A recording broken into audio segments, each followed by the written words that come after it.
नमस्कार मंडळी. थंडी वाजते ना, सकाळी सकाळी पांघरुणातून बाहेर यायचं खूप कंटाळा येत असेल नाही का? असं वाटत असेल अजून 10 मिनटं लोळावं आणि त्यात जर हातात गरमागरम वाफाळलेला चहाचा कप मिळाला तर क्या बात है. पण पण मंडळी, तुम्ही एक गोष्ट नोटीस केली आहे का? थंडी सुरू झाली की आपल्याला भूक खूप लागते.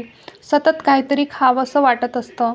उन्हाळ्यात जेवण जात नाही, पण थंडीत मात्र 2 घास जास्तीच जातात. तुम्ही म्हणाल हे कसं काय होतं? तर अहो, एकदम सोपं आहे. बाहेर थंडी असते, त्यामुळे आपलं शरीर स्वतःला आतून गरम ठेवण्यासाठी धडपडत असतं आणि ही उष्णता निर्माण करण्यासाठी शरीराला जास्त इंधन लागतं. हे इंधन म्हणजेच आपलं जेवण आहे. म्हणूनच जुनी लोकं म्हणतात, हिवाळ्यात खाल्लेलं अंगाला खूप लागतं. पण नेमकं काय खायचं? पिझ्झा, बर्गर नाही हं. तर आपल्याला स्वयंपाकघरामधले साधे पण पॉवरफुल पदार्थ खायचे आहे. चला, आजच्या या व्हिडिओमध्ये आपण अशाच काही खास पदार्थाबद्दल गप्पा मारूया, जे थंडीत तुमचे बेस्ट फ्रेंड असायला हवेत. तर मंडळी, नंबर 1, गूळ आणि शेंगदाणे. गरिबाचे बदाम. सगळ्यात आधी बोलूया माझ्या आवडत्या जोडीबद्दल, गूळ आणि शेंगदाणे. बघा, थंडीत साखर खाणं थोडं कमी करावं आणि गुळाशी दोस्ती करावी. कारण गूळ उष्ण असतो, तो शरीरात गरमी तयार करतो. आणि दुसरं म्हणजेच थंडीत आपल्याला थोडा आळस येतो, थकवा जाणवतो.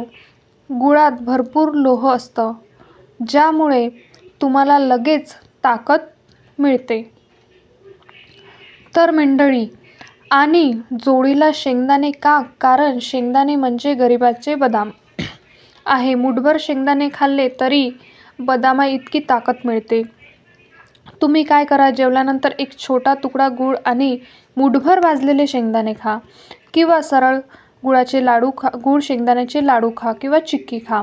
विश्वास ठेवा, हे साधं कॅल्शियम तुम्हाला थंडीत लढायला ताकद देईल आणि तुमची हाडं पण मजबूत करेल. लहान मुलांना तर हे नक्कीच तुम्ही द्यायला हवं. नंबर 2, खजूर. नॅचरल टॉनिक म्हणजे खजूर. आता वळूयात दुसऱ्या सुपरफूड्सकडे, म्हणजे खजूर. काही लोकांना सकाळी उठल्यावर खूप अंग दुखतं किंवा सांधे दुखतात. त्यांच्यासाठी खजूर हे एक औषध आहे. खजूर शरीराला आतून गरम ठेवतात. तुम्ही सकाळी नाश्त्यामध्ये 2 खजूर खाऊ शकता किंवा रात्री दुधात खजूर उकळून ते दूध प्या. यामुळे काय होईल? एकतर झोप छान लागेल आणि दुसरं म्हणजे सकाळी तुमचं पोट व्यवस्थित साफ होईल. ज्यांना रक्ताची कमतरता आहे त्यांच्यासाठी तर खजूर वरदानच आहे. नंबर 3, बाजरी आणि तीळ. थंडीतले राजे म्हणजे बाजरी आणि तीळ. आता थोडं जेवणाकडे वळूया. हिवाळ्यात जेवणाच्या ताटात बाजरीची भाकरी असायलाच हवी. गव्हाची चपाती ठीक आहे, पण बाजरीची मजाच वेगळी असते. बाजरी उष्ण असते. गरम गरम बाजरीची भाकरी, त्यावर पांढरं लोणी आणि सोबतीला वांग्याचं भरीत. नाव काढलं तरच तोंडाला पाणी येते. आणि हो, संक्रांतीला आपण तीळ का खातो? कारण थंडीत आपली त्वचा कोरडी पडते, ओठ फुटतात, टाचाला भेगा पडतात. तिळामध्ये नैसर्गिक तेल असते. हे तेल आपल्या शरीराला आतून मऊ ठेवतं. म्हणून रोजच्या जेवणात, चटणीत किंवा भाकरीला वरून तीळ नक्की लावा. हे जुन्या लोकांनी उगाच नाहीच ठरवून दिलंय, त्यामागे हे शास्त्र आहे. नंबर 4, काय टाळायचं आहे आपल्याला? आता काय खायचं हे तर आपण बघितलं, पण काय टाळायचं हे त्याहून जास्त महत्त्वाचं आहे. तर मंडळी, फ्रीजमधलं पाणी. चुकूनही फ्रीजमधलं थंड पाणी पिऊ नका. बाहेर आधीच थंडी आहे, त्यात थंड पाणी प्यायला तर घसा तर जाईलच, पण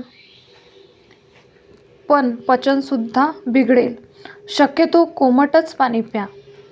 दही. नंबर 2, दही. रात्रीच्या जेवणात दही किंवा ताक टाळा. यामुळे सर्दी, खोकला, कफ वाढू शकतो. खायचंच असेल तर दुपारी खा, पण रात्री दही, ताक खाऊ नका. मैदा. थंडीत पचन चांगलं असतं, म्हणून मैद्याचे पदार्थ, बेकरी पदार्थ जास्त खाऊ नका. याने पोट जड होतं आणि बद्धकोष्ठता वाढतो. बद्धकोष्ठतेचा त्रास पण खूप जास्त होतो. सोपा डेली प्लॅन.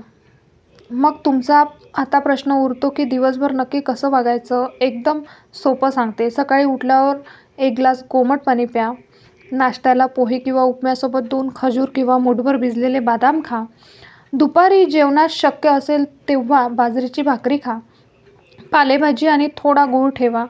संध्याकाळी 4 वाजता भूक लागली तर बिस्किट खाण्यापेक्षा शेंगदाणे, गूळ किंवा तिळाचा लाडू खा.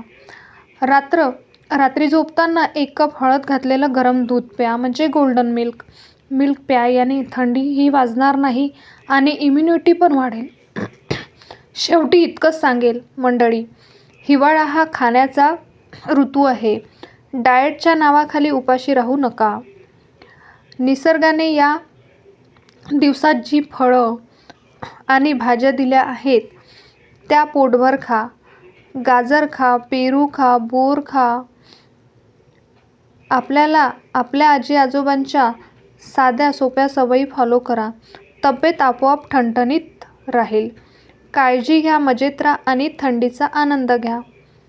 तर तुम्हाला हा महत्त्वपूर्ण व्हिडिओ कसा आवडला? व्हिडिओतील माहिती उपयुक्त वाटली तर व्हिडिओला नक्की सबस्क्राईब करा आणि शेअर करा.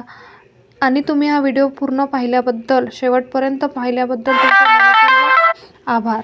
श्री स्वामी समर्थ. जय जय स्वामी समर्थ.